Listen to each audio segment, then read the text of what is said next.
మరికొద్ది రోజుల్లో మహాశివరాత్రి పండుగ ప్రారంభం కానుంది. ఇప్పటికే మన దేశంలోని శివాలయాల్లో మహాశివరాత్రి పండుగ ఏర్పాట్లు ప్రారంభమయ్యాయి. ఈ పవిత్రమైన రోజున శివయ్యకు ప్రత్యేక పూజలు నిర్వహిస్తారు.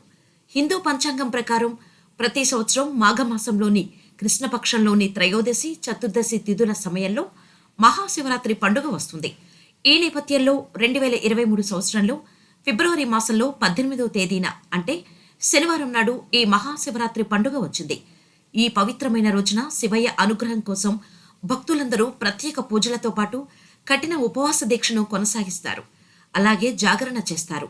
ఇలా చేయడం వల్ల పరమేశ్వరుని అనుగ్రహం లభిస్తుందని చాలా మంది నమ్ముతారు. వీటన్నిటి సంగతి పక్కన పెడితే మహాశివరాత్రికి ముందు మీరు ఎప్పుడైనా కలలో శివుడిని చూశారా?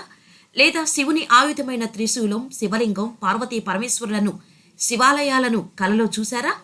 ఉదాహరణకు కొందరికేమో మెడలో సర్పంతో ఉండే శివుడు కనిపిస్తూ ఉంటాడు. మరికొందరికి తాండవమాడే శివుడు కలలో కనిపిస్తుంటారు. ఇంకా కొందరికి పార్వతీ పరమేశ్వరులు కనిపిస్తూ ఉంటారు.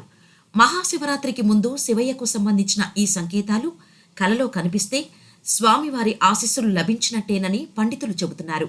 ఈ సందర్భంగా కలలో ఏ రకమైన శివుడిని చూస్తే శుభ ఫలితాలొస్తాయి, వాటి అర్థాలేంటి, అలా కనిపిస్తే కోరికలన్నీ నెరవేరుతాయా లేదా అనే ఆసక్తికరమైన విషయాలను ఇప్పుడు తెలుసుకుందాం.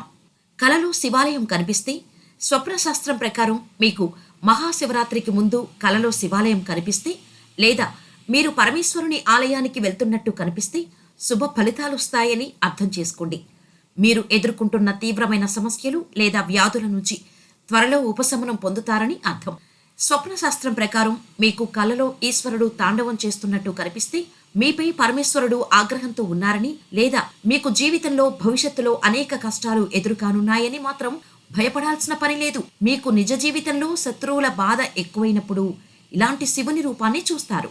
అంటే శివయ్య తన భక్తులకు శత్రువుల నుంచి త్వరలోనే విముక్తి ప్రసాదిస్తాడని అర్థం. పార్వతీ పరమేశ్వరులను చూస్తే మీకు కలలో పార్వతీ పరమేశ్వరులు కనిపిస్తే మీకు అర్ధనారీశ్వరుల ప్రత్యేక ఆశీస్సులు లభిస్తాయని అర్థం. మీ వైవాహిక జీవితంలో ఉండే అసమ్మతికి, మనస్పర్ధలకు ముగింపు పలకబోతున్నారని అర్థం.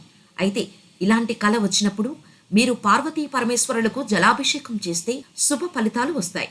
ఆ తర్వాత శివాలయంలో తేనె సమర్పించి సంతోషకరమైన వైవాహిక జీవితం కోసం ప్రార్థించాలి. మెడలో పాము, చేతిలో త్రిశూలంతో కలలో కనిపిస్తే స్వప్న శాస్త్రం ప్రకారం పాము, త్రిశూలంతో ఉండే పరమేశ్వరుడు మీకు కలలో కనిపిస్తే మీరు ప్రత్యేక ప్రయోజనాలు పొందనున్నారని అర్థం. మీకు త్వరలో ధనలాభం కలిగే అవకాశాలు ఎక్కువగా ఉంటాయి. త్రిశూలంతో ఉండే శివుడు కనిపిస్తే మీ కష్టాలన్నీ త్వరలో ముగియబోతున్నాయని అర్థం. త్రిశూలం జీవితంలోని ప్రతి సంక్షోభాన్ని అధిగమించేందుకు, అత్యంత క్లిష్ట పరిస్థితులను ఎదుర్కొనేందుకు ధైర్యాన్ని ఇస్తుందని నమ్ముతారు.